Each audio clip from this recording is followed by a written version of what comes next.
저는 가난한 농부의 8남매 중에 막내딸로 태어났어요. 저는 원래 학교 선생님이 되는 게 제 꿈이 있었어요. 아이들과 함께 역사도 이야기하고 신앙송도 같이 하고. 하지만 저희 집 형편은 제가 대학에 진학할 형편은 못 되었어요.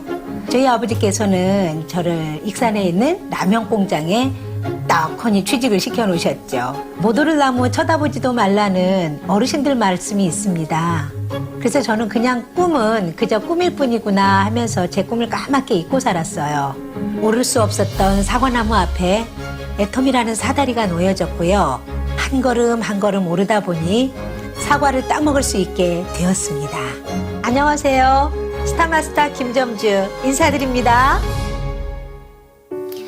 라면 공장에서 첫 사회생활을 시작해서 보험일도 해보고 오토바이도 타고 우유 배달도 몇 년간 했는데요. 아이들을 가르치는 일을 하고 싶어서 학습지 선생님을 오랫동안 했어요. 꽤 높은 직급으로 승진도 하고 했었는데요. 회사가 사업을 확장하면서 판매하는 제품이 저와 맞지 않았고요. 저는 다시 보험일을 해야만 했습니다. 잘 살 거라는 희망보다는 그냥 하루하루를 살아야 했던 날들이었습니다.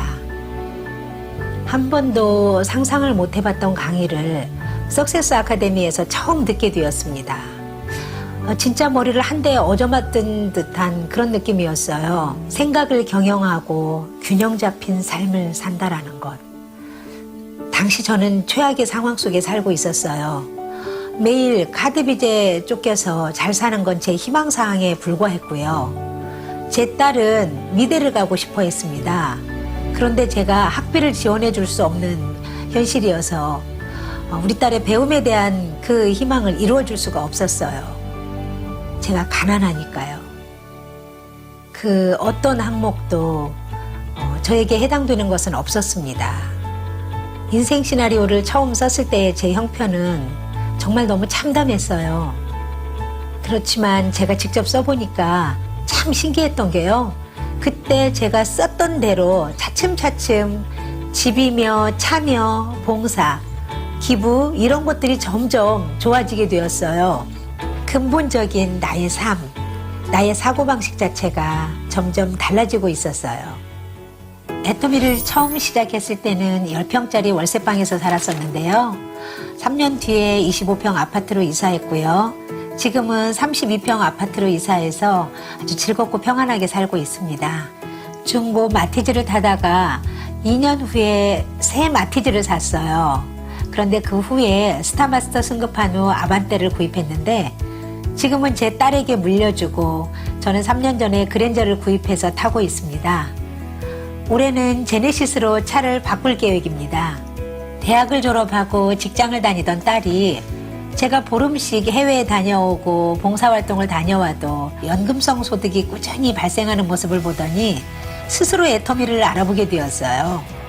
석세스 아카데미에 참석하고 원데이 세미나에도 혼자 다녀오더니 애터미를 해야겠다면서 열심히 한 결과 지금은 다이아몬드 마스터가 되어서 저의 든든한 파트너가 되었습니다.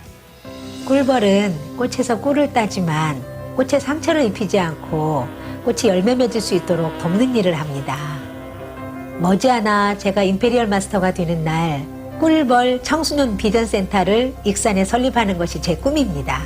제 꿈을 이루기 위해서 심리상담사 자격증을 땄고요.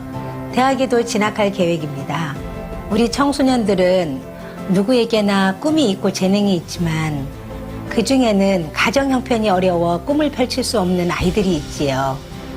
그 아이들이 희망을 잃지 않고 꿈과 재능을 펼쳐나갈 수 있도록 후원해주고 싶습니다. 꿀벌이 꽃들에게 열매를 맺어주도록 도움을 주는 것처럼 저 꿀벌 김점주는 아이들에게 희망을 이어주는 축복의 통로가 되고 싶습니다. 인생 시나리오. 귀찮거나 성가시다는 생각이 들 수도 있습니다. 이거 쓴다고 정말 꿈이 이루어져? 이처럼 대수롭지 않게 여겨질 수도 있습니다. 하지만 절대 그렇지 않습니다.